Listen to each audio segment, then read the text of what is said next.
உங்களுடைய பொக்கிஷம் சேர்த்து வைக்கப்படுகிறது என்று வேதம் சொல்லுகிறது. தான தர்மம் பண்ணுங்க, ஏழைகளுக்கு உதவி செய்யுங்க. வேதம் கட்டளை இடுகிறது. ஏழைகளுக்கு இறங்குகிறவன் கர்த்தருக்கு கடன் கொடுக்கிறான். நன்மை செய்வன் தான தர்மம் செய்ய மறவாதிருங்கள். இப்படிப்பட்ட பலிகள் மேல் தேவன் பிரியமா இருக்கிறார். எதுக்கு உங்களுக்கு தேவன் ஐஸ்வர்யத்தை தருகிறார்? நீங்க சம்பரமாய் வாழ்ந்து ஆடம்பரமாய் வாழ அல்ல. ஒன்று தேவனுடைய ஊழியத்துக்கு உதவி செய்ய, இரண்டாவது ஏழைகளுக்கு உதவி செய்ய. இந்த ரெண்டுல கவனம் செலுத்தாதவர்கள் உங்களுடைய ஐஸ்வர்யத்தினால் உங்களுக்கு ஆசீர்வாதம் வராது. அறிந்து கொள்ளுங்க. இந்த ரெண்டையும் வேதம் பேசுகிறாரு. இந்த ரெண்டுலையும் நீங்க கவனம் செலுத்த வேண்டும் என்று ஆண்டவர் விரும்புகிறார். உலக பணக்காரர்கள் என்று நிறைய பேர் நமக்கு தெரியும். 1937 அந்த காலத்தில் வேர்ல்டு ரிச்சஸ்ட் பர்சன், உலகத்திலே பெரிய பணக்காரர் யார் தெரியுமா?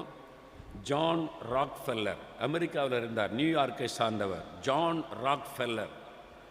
இப்போ இருக்கிற பில் கேட்ஸை விட, வால்மார்ட்டை விட அவருடைய சொத்து அதிகமா? அப்போவே அதிகம். 418 பில்லியன் சொல்றாங்க. அந்த ஹிஸ்டரி சொல்லுது 418 பில்லியன். இப்போ இருக்கிற உலக பணக்கார பில் கேட்ஸ், வால்மார்ட் கூட அவர்கிட்ட நிற்க முடியாது. அவ்வளோ பெரிய பணக்காரனா இருந்தார். அவர் யார் தெரியுமா? இயேசுவை ஏற்றுக்கொண்ட ஒரு விசுவாசி, ஜெபம் பண்ணுகிற ஒரு தேவ மனிதர் ராக்ஃபெல்லர். அவருடைய ஹிஸ்டரியை வாசித்து பாருங்க.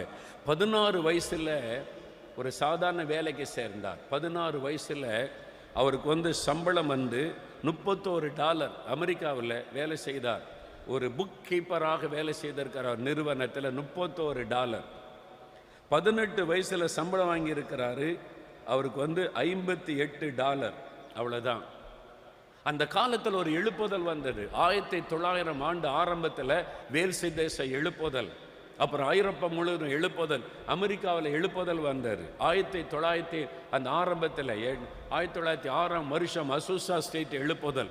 அந்த எழுப்புதல் பரவுன அந்த காலம். அது செகண்ட் கிரேட் அவேக்கனிங் என்று சொல்றாங்க, அந்த எழுப்புதல் காலம். இப்போ நம்ம எழுப்புதல் காலத்தில் வந்துட்டோம். இனி சீக்கிரத்தில் எழுப்புதல் வரப்போகுது. என்ன நடக்கும் தெரியுமா? கர்த்தருடைய பிள்ளைகள் தான் பெரிய பிசினஸ்ல டாப்ல வரப்போகிறார்கள்.